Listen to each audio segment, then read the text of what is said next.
This is Amy Chan from CakeDecoratingSchool.com, and if you like cake decorating, you're in the right place. In this video, we'll be working on mastering our rope border. It's broken down into steps so you can skip ahead, rewind, and rewatch as desired. For today's practice session, we're going to be using a single bag with a coupler and a couple of tips.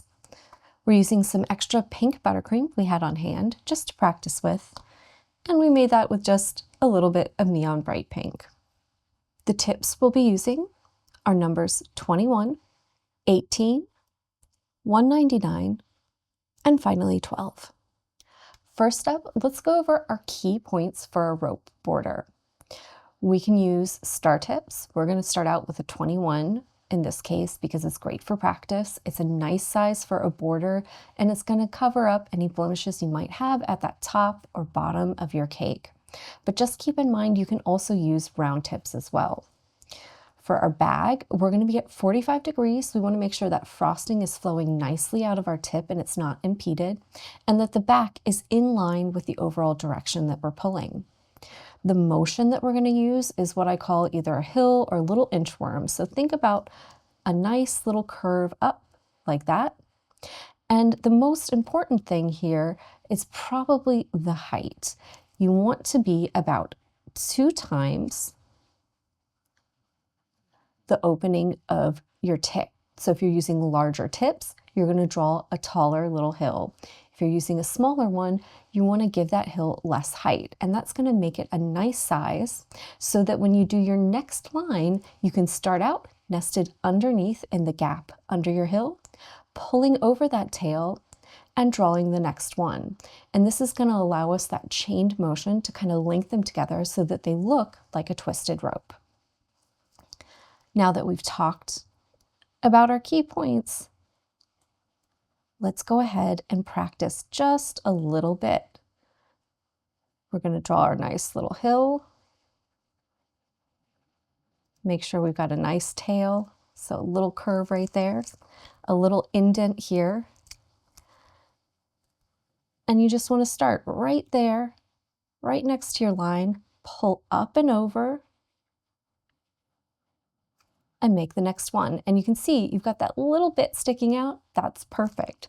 That's where your next line is going to start. And by pulling up and over your lines, you can see you get this nice twisted rope look. It's tight and equally spaced, so it's not so compact that you start to lose your definition, and you get that nice spiraling look.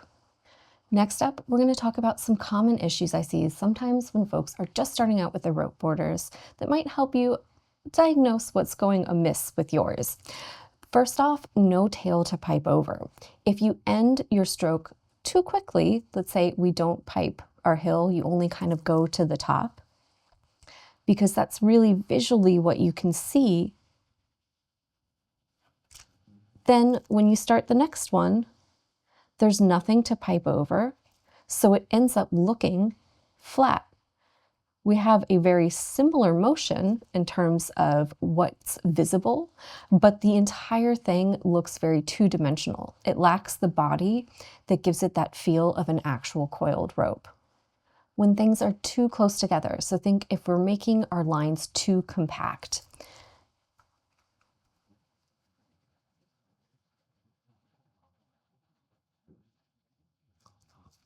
So if we're going almost right on top and our little hills are kind of too short,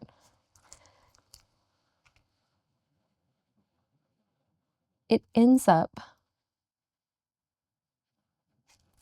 looking very compacted, being a bit thicker usually, and you kind of lose that definition. We want to be able to see the changes in height and a little bit of dip in between each of those skills so you really get the full effect visually.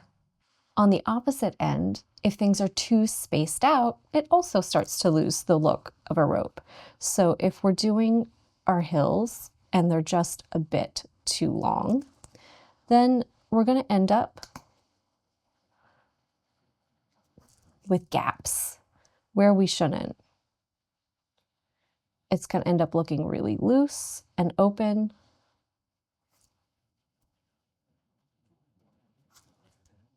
and not so rope-like. We can see spaces between. So that's a good indication that we need to tighten things up, and you're probably making your hills too long.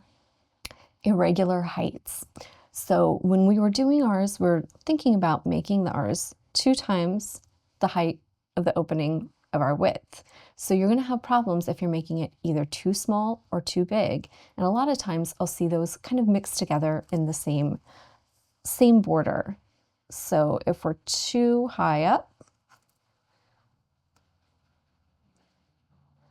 and then too small,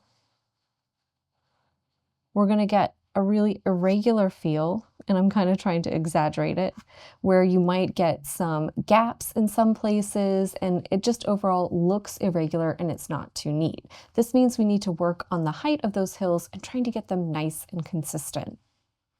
Irregular length. So the height is one thing, but the length is also important. And sometimes, especially when we're maybe trying to correct a little bit, we can start to get inconsistent lengths, and that will also provide an inconsistent look to our borders. So whatever you're doing, even if it's not quite perfect, it's important to make sure that it's consistent. So you can see I did one long and then one short, and now I've just completely overlapped, and I have an extra kind of build up on my little tail there because there's essentially 2 on top of each other. So it can make for a really irregular looking rope border.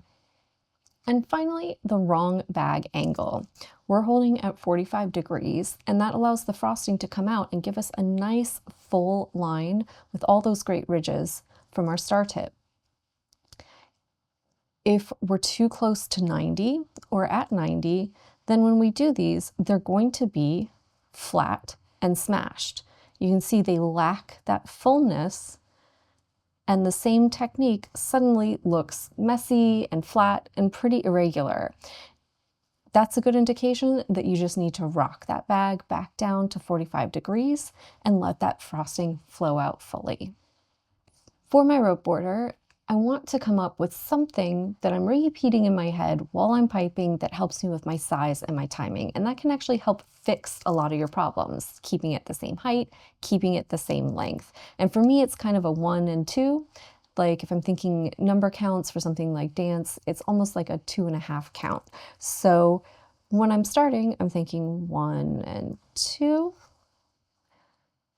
1 and 2, 1 and 2, keep it nice, keep it flowing. We want to keep those nice and consistent, both the length and the height, and you can see we get that beautiful spiral then.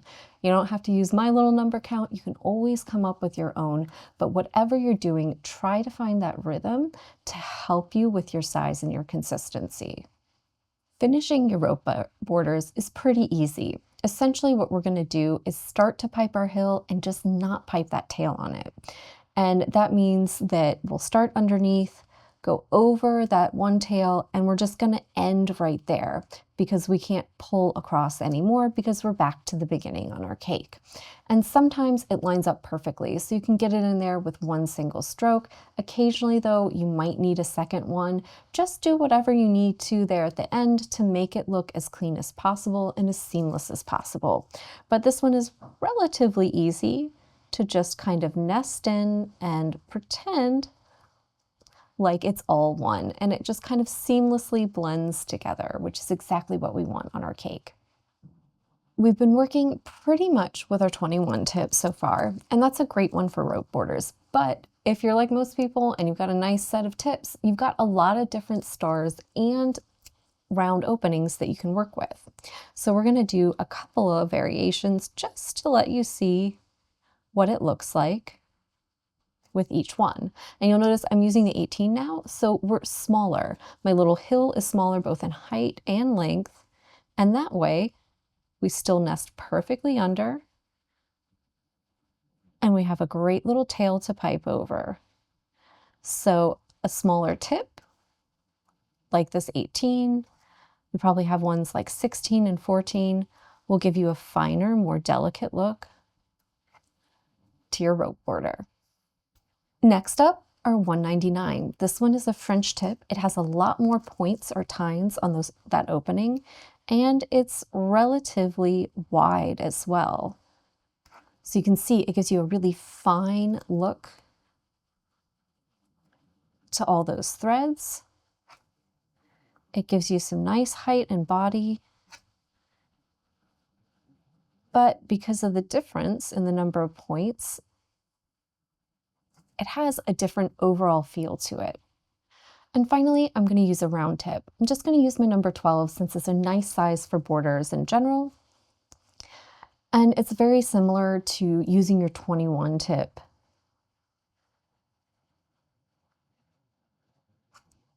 In terms of size and length.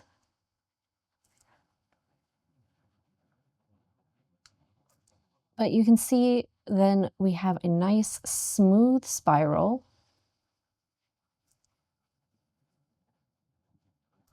to our rope versus the normal one, which would have that texture to it from our star tips. That's all for this lesson on mastering your rope border.